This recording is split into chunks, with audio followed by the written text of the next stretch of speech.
Est-ce que vous savez demander de l'argent ou est-ce qu'on vous a appris que c'était mal? À quoi ça sert franchement de demander de l'argent? Comment demander de l'argent? Quel montant demander? Sur base de quoi?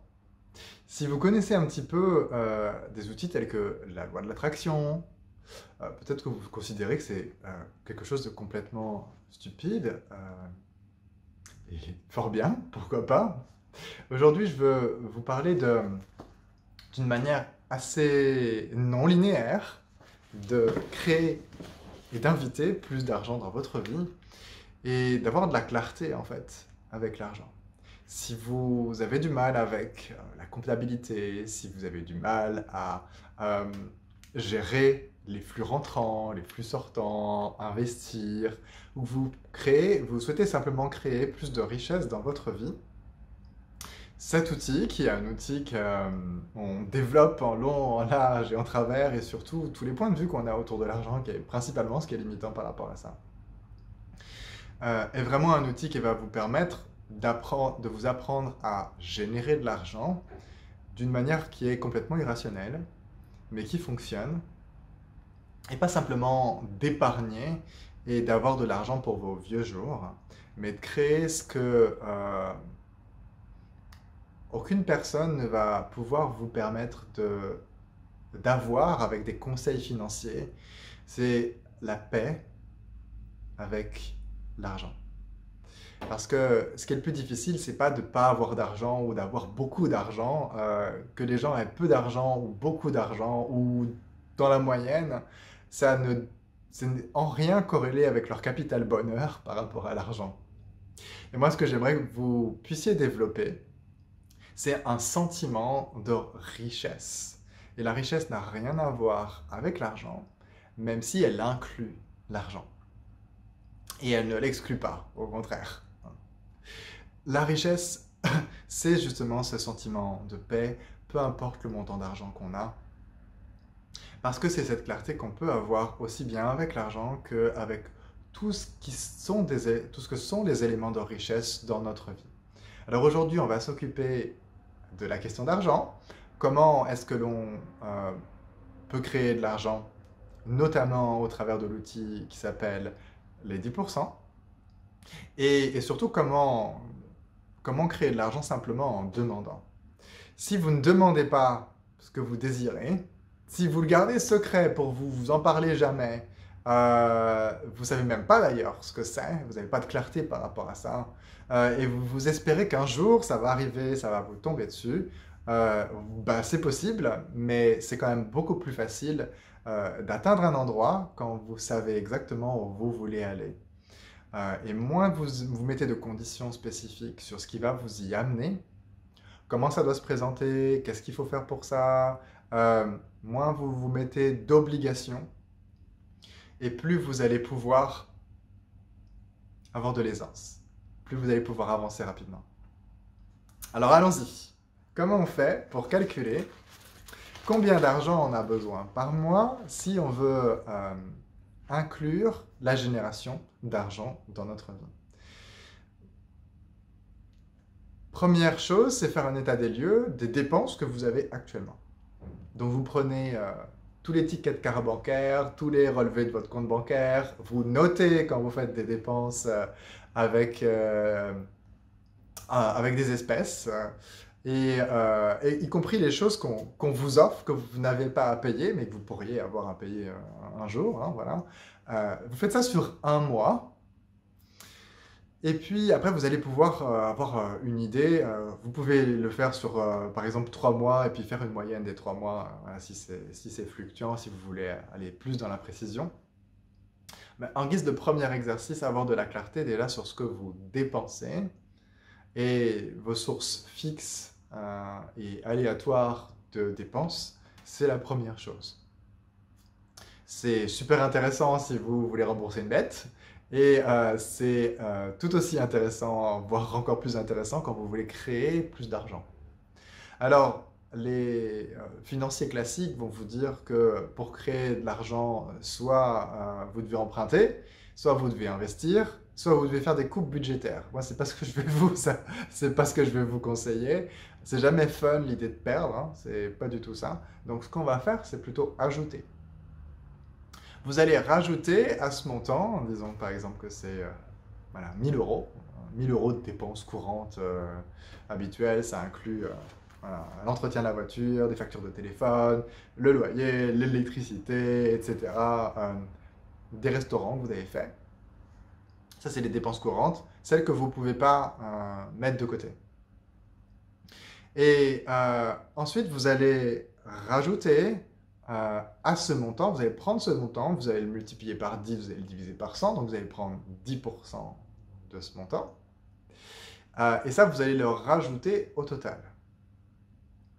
Ce 10%-là, je vous en ai parlé un petit peu dans une autre vidéo, donc vous irez voir, c'est les 10% pour t'honorer, et le compte de 10%.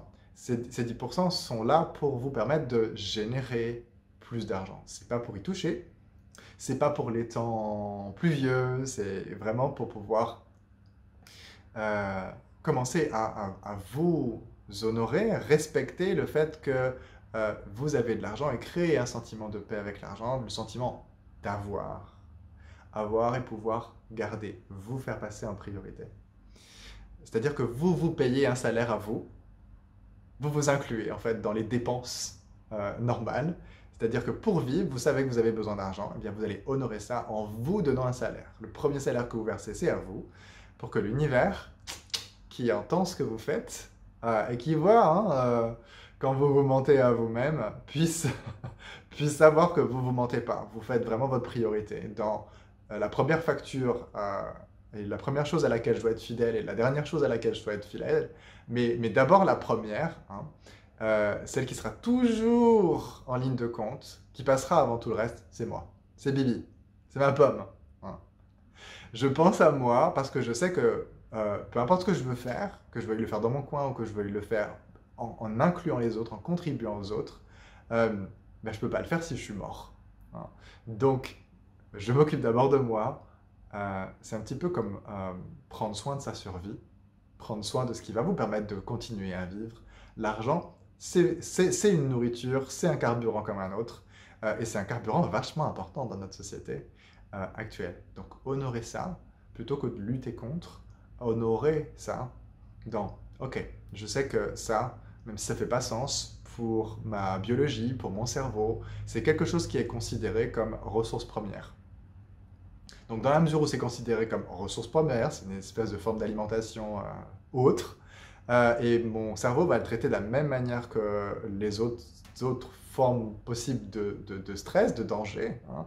Je sais que ça, quand j'en ai assez, et la somme est différente pour chacun, mon système nerveux s'apaise. J'ai des ressources à proximité. Hein. Donc vous investissez en vous par rapport à l'argent en prenant en compte ces 10% sur vos dépenses. Maintenant, quand vous avez fait ces dépenses, vous allez rajouter à ce gros total, vous allez rajouter 20% pour avoir du fun. Donc ça, c'est la manière la plus simple que je puisse vous donner pour faire ce calcul. C'est 20% pour avoir du fun, ça peut inclure pourquoi pas une épargne. Vous voyez que ça n'a rien à voir avec les 10%. Hein. Les 10%, c'est je me paye moi. C'est pour avoir l'argent, pour le garder. C'est pas quelque chose que vous allez dépenser, c'est pas quelque chose que vous allez investir pour peu importe. Vous voyez les détails pour la vidéo par rapport à ça. Donc si vous voulez avoir de l'argent en plus, mais là pour créer un investissement, pas pour une épargne du au cas où, les moments pluvieux justement, plutôt pour des investissements possibles, futurs. Faites-le à partir des possibilités, faites-le à partir de la conscience. Vous pouvez avoir ça. Et pour vous amuser, ces 20% sont là pour que vous puissiez avoir de la marge de manœuvre. Voilà, c'est une manière de faire ses comptes. La manière la plus simple que je puisse vous donner. Il y a d'autres manières de faire, et puis on aborde ça vraiment en détail dans une des classes que j'ai mis qui s'appelle le business autrement. Parce que bien sûr l'argent est une part importante du business, Euh, et la manière qu'on a appris de gagner de l'argent n'est pas linéaire. Donc, ça fait partie des sujets qu'on aborde et avoir de la clarté sur comment et quel montant demander va vous permettre d'avoir plus d'aisance pour pouvoir recevoir ce montant. Une fois que vous avez de la clarté, vous savez pourquoi vous travaillez à créer des choses et à gagner de l'argent.